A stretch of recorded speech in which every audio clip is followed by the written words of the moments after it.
ಪರಿಶುದ್ಧಾತ್ಮನ ಪ್ರೇರೇಪಣೆಯಿಂದ ಬರೆಯಲ್ಪಟ್ಟ ಸತ್ಯವೇದದಲ್ಲಿರುವ ಸತ್ಯವನ್ನು ಬೋಧಿಸುವುದಕ್ಕಾಗಿ ದೇವರು ತನ್ನ ಸೇವಕರನ್ನು ಅಂದರೆ ಬೋಧಕರನ್ನು ಆರಿಸಿ ನೇಮಿಸಿದ್ದಾನೆ. ಅವರಿಗೆ ಸಹಾಯಕನಾಗಿ ಸತ್ಯದ ಆತ್ಮನನ್ನು ಕಳಿಸಿಕೊಟ್ಟಿದ್ದಾನೆ.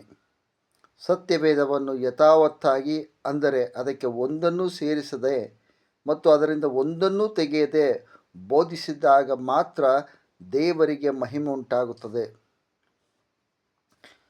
ಹೀಗೆ ದೇವರಿಗೆ ಮಹಿಮೆ ಉಂಟಾಗುವುದನ್ನು ಸಹಿಸದ ಸೈತಾನನು ಸತ್ಯವೇದದಲ್ಲಿರುವ ಸತ್ಯವನ್ನು ತಿರುಚುವ ಕಾರ್ಯಕ್ಕೆ ಆದಿಸಭೆಯ ಕಾಲದಲ್ಲೇ ಕೈ ಹಾಕುತ್ತಾನೆ.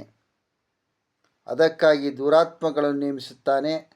ಆ ದುರಾತ್ಮಗಳು ಅನೇಕ ಬೋಧಕರನ್ನು ಬಳಸಿಕೊಂಡು ಸತ್ಯವೇದವನ್ನು ಸುಳ್ಳಾಗಿ ಬೋಧಿಸುವಂತೆ, ಅಂದರೆ ಸತ್ಯವೇದಕ್ಕೆ ಕೆಲವೊಂದು ಸೇರಿಸಿ ಸತ್ಯವೇದದಿಂದ ಕೆಲವನ್ನು ತೆಗೆದು ಬೋಧಿಸುವಂತೆ ಮಾಡುತ್ತವೆ.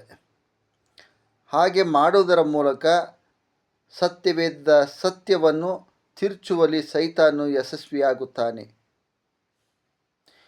ಇದನ್ನು ಅಪೊಸ್ತಲನಾದ ಪೌಲನು ಸಭೆಗೆ ಎಚ್ಚರಿಸುತ್ತಾನೆ. ಆದಾಗ್ಯೂ ಕಾಲಕ್ರಮೇಣ ಸತ್ಯವೇದದ ಮೂಲ ತತ್ವಗಳನ್ನು ತಿರುಚುವುದರ ಮೂಲಕ ಸೈತಾನನು ಸತ್ಯವೇದವನ್ನು ಬೋಧಿಸುವ ಕೆಲವು ಬೋಧಕರಲ್ಲಿ ಭಿನ್ನಾಭಿಪ್ರಾಯ ಉಂಟಾಗುವಂತೆ ಮಾಡುತ್ತಾನೆ. ಹಾಗೆ ಭಿನ್ನಾಭಿಪ್ರಾಯ ಹೊಂದಿದ ಬೋಧಕರಿಂದ ಸೈತಾನನು ಭಿನ್ನ ಭಿನ್ನ ತತ್ವಾಭಿಪ್ರಾಯಗಳನ್ನು ಹೊಂದಿದ್ದ ಭಿನ್ನ ಭಿನ್ನ ಪಂಥಗಳನ್ನು ಆರಂಭಿಸುವಲ್ಲಿ ಸಫಲನಾಗುತ್ತಾನೆ. ಹೀಗೆ ಕೆಲವರು ಬೋಧಕರು ಸತ್ಯವೇದವನ್ನು ತಿರುಚಿ ಬೋಧಿಸುವಂತೆ ಸೈತಾನನು ಮತ್ತು ದುರಾತ್ಮಗಳು ಪ್ರೇರೇಪಿಸಿ ನಾನಾ ಪಂಥಗಳ ಭಿನ್ನಾಭಿಪ್ರಾಯಗಳ ಮೂಲಕ ಸಭೆಯ ಐಕ್ಯತೆಯನ್ನು ಒಡೆದು ಹಾಕುತ್ತಾರೆ. ಅಷ್ಟಲ್ಲದೆ ಸೈತಾನನು ದುರಾತ್ಮಗಳ ಮೂಲಕ ಸತ್ಯವೇದವನ್ನು ಕೆಲವು ಬೋಧಕರು ತಿರುಚಿ ಬೋಧಿಸುವಂತೆ ಮಾಡುವುದರ ಮೂಲಕ ತನಗೆ ಮಹಿಮೆ ಉಂಟಾಗುತ್ತೆ ಮಾಡಿಕೊಳ್ಳುತ್ತಾನೆ.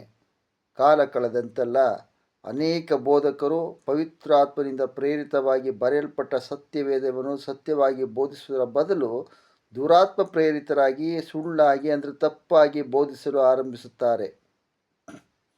ಇಂದು ಜಗತ್ತಿನಲ್ಲಿ ಅನೇಕ ಬೋಧಕರು ಸತ್ಯವೇದದ ಮೂಲ ತತ್ವಗಳನ್ನು ಬೋಧಿಸುವ ಬದಲು ಸೈತಾನ ಮತ್ತು ದುರಾತ್ಮಗಳಿಂದ ಪ್ರೇರಿತರಾಗಿ ಸ್ಥಾಪಿಸಲ್ಪಟ್ಟ ಹಲವಾರು ಪಂಥಗಳ ತತ್ವಗಳ ಬೋಧನೆಗಳನ್ನು ಬೋಧಿಸುತ್ತಾ ಇರುವುದನ್ನು ಕಾಣುತ್ತೇವೆ.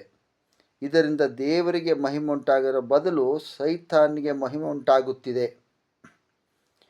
ಇದನ್ನು ಅರಿಯದ ಅನೇಕ ಬೋಧಕರು ಸೈತಾನ ಮತ್ತು ದುರಾತ್ಮಗಳಿಂದ ಪ್ರೇರಿತವಾದ ನಾನಾ ಪಂಥಗಳ ಬೋಧನೆಗಳನ್ನು ಬೋಧಿಸುವ ಮೂಲಕ ದೇವರಿಗೆ ಮಹಿಮೆ ಉಂಟಾಗುತ್ತಿದೆ ಎಂಬ ಭ್ರಮೆಯಲ್ಲಿದ್ದಾರೆ.